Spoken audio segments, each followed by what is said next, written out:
Hey guys, welcome back to my blog. তো এখন থেকে আমি ব্লগটা স্টার্ট করছি। তো আজকে হলো মঙ্গলবার, আর আজকে আমি এখন রান্নাঘর থেকে ব্লগটা স্টার্ট করছি।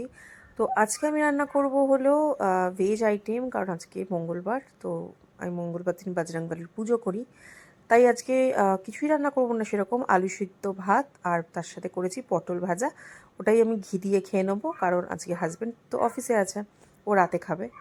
তারপর ইভিনিংয়ে খেয়েছিলাম কচুরি, তরকারি আর জিলাপি, যেটা আমার হাজব্যান্ড নিয়ে এসেছিলো অফিস থেকে ফেরার সময়। আর তারপর দেখো এখানে ক্যাসপু খেলছে ওর সাথে।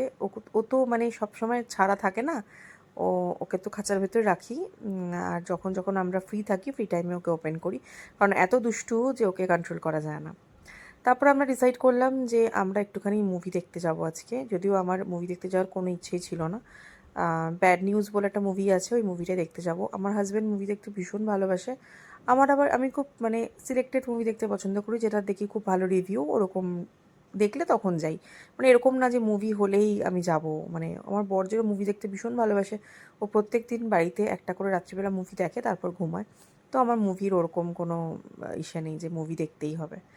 তারপর আমরা বেরিয়ে গেছি। বেরিয়ে গিয়ে ফার্স্টে আমি একটুখানি পুজো দেবো। তো আমি প্রত্যেক মঙ্গলবার করেই মন্দিরে পুজো দিই। তো আমি চলে এসেছি এখানে পুজো দিতে। এই বজরংবলীর মন্দিরটা আমার বাড়ির একদমই পাশে। তো ওখানে গিয়ে দেখলাম যে পুরোহিতও রয়েছে। তো ভাবলাম ভালোই হলো যে পুরোহিত রয়েছে। সবসময় তো পুরোহিত থাকে না। বেসিক্যালি আমরা একটু দূরে মন্দিরটাতে যাই। এই মন্দিরটাতে আমাদের আসা হয় না। আমি প্রথমবার এই মন্দিরটাতে এসেছি। দেখলাম যে এই সময়টা পুরোহিত থাকে। আমি পুরোহিতকে জিজ্ঞাসাও করে নিলাম যে আপনি প্রত্যেক দিন বসেন কি না, মানে বসেন মানে প্রত্যেক দিন আসেন কি না, আর মঙ্গলবার করে কখন আপনি আসেন। পুরোহিত থাকলে একটু পুজোটা দিতে বেশি ভালো লাগে।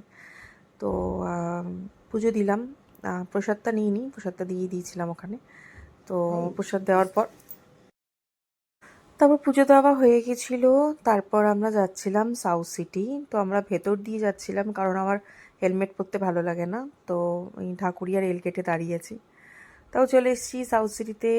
টিকিট আমি অনলাইনে কেটেই রেখেছিলাম, তাই টিকিট কাটার ঝামেলা ছিল না। আর বরকে ভিডিও করতে বললে এমনভাবে ক্যামেরা ধরে যে কি বলবো। যাই হোক, এই করে দিয়েছে, এই আমার কপাল ভালো। তারপর ভাবলাম যে একটা জুতো কিনবো, কিন্তু আর টাইম হলো না, কারণ মুভির টাইম হয়ে গেছিলো। কিন্তু আইনক্সে একটাই প্রবলেম, যে এত ভিড় থাকে, এত ভিড় মানে, তো সরি, এত অ্যাড দেয়। আর মানে অ্যাডই চলে 20-25 মিনিট। তো ওই অ্যাডই দেখছিলাম বসে বসে।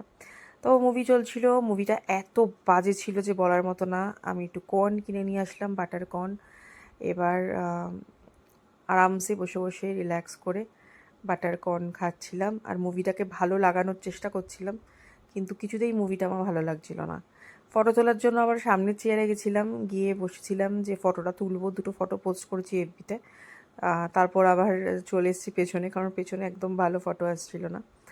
তারপর একটুখানি ওয়াশরুমে এসেছিলাম, ওয়াশরুমে এসে একটু ফটো ফটো তুলে নিলাম, ভিডিও করে নিলাম। কারণ সাউথ সিটির ওয়াশরুমটা আমার ভীষণ ভালো লাগে, ইন্টেরিয়ারটা। তো ওখানে একটু দাঁড়িয়ে একটুখানি ভিডিও করে নিলাম। তারপর এখানে গাড়িটা নিয়ে যখন পার্কিং থেকে বেরোচ্ছি, দেখছি লম্বা একটা লাইন। এই লাইন দেখলেই মাথা খারাপ হয়ে যায়, খুব ইরিটেট লাগে। তাও যাই হোক, বেরিয়ে গেছি। এবার রাত্রে ডিনার কিনবো, কারণ আমি তো সকালবেলা রান্না করিনি আজকে। সকালে আমি আলু সিদ্ধ ঘি দিয়ে আর পটল ভাজা দিয়ে ভাত খেয়েছিলাম। তারপর এখানে একটা রেস্টুরেন্টে এসেছি, কাকের দি হাড্ডি। যেরকম নাম তাতে এরকম খাবার। বর বলল ভীষণ ভালো ভেজ আইটেম পাওয়া যায়, চলো। ও নাকি দেখেছে রিভিউতে। তো আমি ভাবলাম যে হ্যাঁ ঠিক আছে, চলো যাই তাহলে। তো বেশ যাচ্ছিলাম, বেশ ইন্টেরিয়ারটা বেশ ভালোই লাগছিল, ভেতরটাও বেশ সুন্দর। আর প্রাইসটা অনেকটাই হাই দেখলাম। তো ভাবলাম যে প্রাইসটা হাই তো ভালোই হবে হয়তো। তো বড় বলল যে না না না, খুব ভালো খাবার এখানকার। আর সবাই দেখছিলাম বেশ মজা করে খাচ্ছিল। তো ওটা দেখে আমার আরও বেশি খিদে পেয়ে যাচ্ছিলো। তো ভাবছিলাম কখন বাড়ি যাব। আমরা পার্সেল নিয়ে নিয়েছিলাম, কারণ ক্যাসপারের খাবারের টাইম হয়ে গেছিলো। তো ওখানে বসে খাওয়ার টাইম ছিল না। তো আমরা একটাখানি মিক্সড ভেজ পোলাও নিয়েছিলাম, শাহি পানির নিয়েছিলাম, নান নিয়েছিলাম। তো ওটা অর্ডার দিয়ে আমরা ওয়েট করছিলাম যে কখন দেবে। তারপর ওরা বলল যে 10-15 মিনিট মতো টাইম লাগবে বসার জন্য। তো বসে আছি বসে আছি বসে আছি, ভালো লাগছে না। কতক্ষণ আর বসে থাকতে ভালো লাগে। আর এমনিতেই এত খারাপ ছিল মুভিটার এক্সপিরিয়েন্স এতটাই খারাপ ছিল যে আমরা পুরো মুভিটাও দেখিনি, মানে আমি দেখতে দিইনি আর কি, মানে মাথা ব্যথা হয়ে গেছে।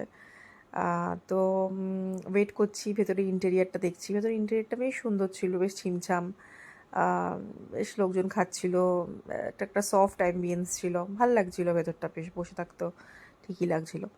তো এখানে দেখো এই সেগুলো কি সুন্দর, মানে ইন্টেরিয়ারটা ভেতরে কি সুন্দর। নিজেকে একটু দেখে দিলাম, চুল ফুলগুলো একদম অবস্থা খারাপ হয়ে গেছিলো আমার। তো বাড়ি চলে এসেছিলাম, এই ছিল খাবারটা, এত জঘন্য ছিল, কেউ কোনোদিনও ওখানে যেও না প্লিজ।